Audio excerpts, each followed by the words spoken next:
రాయలాపూర్ గ్రామంలో త్రుటిలో తప్పిన పెను ప్రమాదం. మెదక్ జిల్లా రామాయంపేట మండల పరిధిలోని గత 9 రోజుల క్రితం కురిసిన భారీ వర్షాల నేపథ్యంలో సంగారెడ్డి నుండి వెల్కతుర్తి వెళ్లే 765 డీజీ ప్రధాన రహదారిలో కోనాపూర్ నందిగామ గ్రామ శివారులో గల బ్రిడ్జిలు కృంగడం వల్ల సిద్దిపేటకు రాకపోకలు నిలిచిపోవడంతో వెంటనే స్పందించిన ఉన్నతాధికారులు ఆ బ్రిడ్జి వద్ద బారిగేట్లు ఏర్పాటు చేసి ప్రయాణ రవాణాలు నిలిపివేయడంతో రామాయంపేట వైపు నుండి వెళ్లే వాహనాలు, భారీ ట్రక్కులు ఆర్ వెంకటాపూర్, సుతార్పల్లి, రాయలాపూర్ గ్రామాల మీదుగా, సిద్దిపేట వైపు నుండి వచ్చే వాహనాలు నిజాంపేట, నందిగామ, రాయలాపూర్ మీదుగా రావడంతో భారీ గూడ్స్ వాహనాలు వచ్చేసరికి రాయలాపూర్, సుతార్పల్లి గ్రామాల రోడ్లు, డ్రైనేజీలు, ఎలక్ట్రిక్ స్తంభాలు విరిగిపోయి గ్రామస్తులను ఆందోళన పరుస్తున్నాయి. గత రాత్రి గ్రామస్తులు నిద్రిస్తున్న సమయంలో భారీ గూడ్స్ వాహనం రావడంతో గ్రామంలో ఇరుకుగా ఉన్న మూలమల్పు వద్ద వాహనం సరిగ్గా యూటర్న్ కాకపోవడంతో ప్రాథమిక ఉన్నత పాఠశాల వద్ద కరెంటు స్తంభానికి తగిలి స్తంభం విరిగిపోవడంతో గ్రామస్తులు భయాందోళనకు గురవుతున్నారు. ఇకనైనా ఉన్నతాధికారులు స్పందించి భారీ గూడ్స్ వాహనాల రాకపోకలను నిలిపివేసి హైవేపై కృంగిపోయిన బ్రిడ్జి పనులను త్వరగతిన పూర్తి చేసి ఈ ప్రమాదాల నుండి విముక్తి ప్రసాదించమని రాయలాపూర్ గ్రామస్తులు తీవ్ర ఆవేదన వ్యక్తం చేస్తూ ఉన్నతాధికారులను కోరుతున్నారు. TSG news, Ramayampet.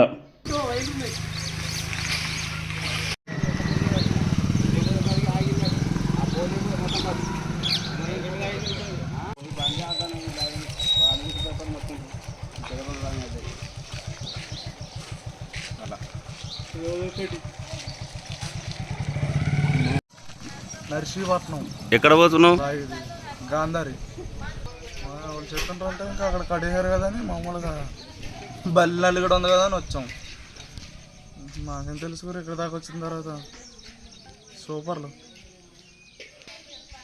రాయలాపూర్ గ్రామంలో పొద్దున్న 5 గంటలకు ఒక 16 టైలర్ లారీ వచ్చి ఎలక్ట్రిక్ పోలు తాకడం జరిగింది.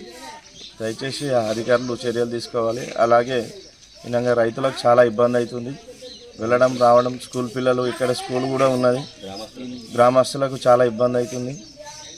దయచేసి చర్య తీసుకోగలరు. మాది రామాయంపేట మండలం రాయలాపూర్. మాది అయితే ఏమైందంటే సిద్దిపేట రూట్లో నందిగామ దగ్గర బ్రిడ్జి తెగిపోయింది పెద్ద వర్షాల వల్ల. అందుకు కారణంగా ఈ రాయలాపూర్ గ్రామం టు ఇటు సుతార్పల్లి గ్రామం మీదుగా రామంపేట రోడ్డు వైపు బండ్లు వెళ్తున్నాయి. ఇంకోటి ఏంటంటే చిన్న బండ్లు కాళ్ళు ఎక్కి పోతే ఏం కాకపోవు. ఈ 16 టైలర్ బండ్లు, పెద్ద పెద్ద లోడ్ బండ్లు ఇట్లా మబ్బులో ఏమైంది అంటే 5 గంటల సమయంలో ఒక 16 లారీ వచ్చి కలిగి ఆ పోలు ఎరగడం జరిగింది. ఒకటి ఏంటంటే ఒకటి నయమైంది, ఎందుకంటే ఆ పరిస్థితిలో జనం నడవలేదు, స్కూల్ పక్కకే ఇది.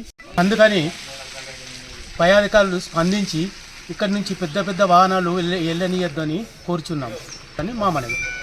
గ్రామంలో వారం రోజుల నుంచి గ్రామం రాయలాపూర్, రామంపేట మండలం దగ్గర ప్రాథమిక పాఠశాల దగ్గర పోలు విరిగిపోయి ఇది మొత్తం ఖరాబ్ అయిపోయి ఇండ్ల మీద కూలి పెద్ద పెద్ద లారీల చుట్ల మొత్తం విలేజ్లో రైతులకు బాగా ఇబ్బంది అవుతుంది. గ్రామస్తులకు ఇండ్లు పడిపోతుంది పెద్ద వాహనాల చుట్ల. మాకు తగిన చర్య తీసుకోవాలని మేము కోరుతున్నాం.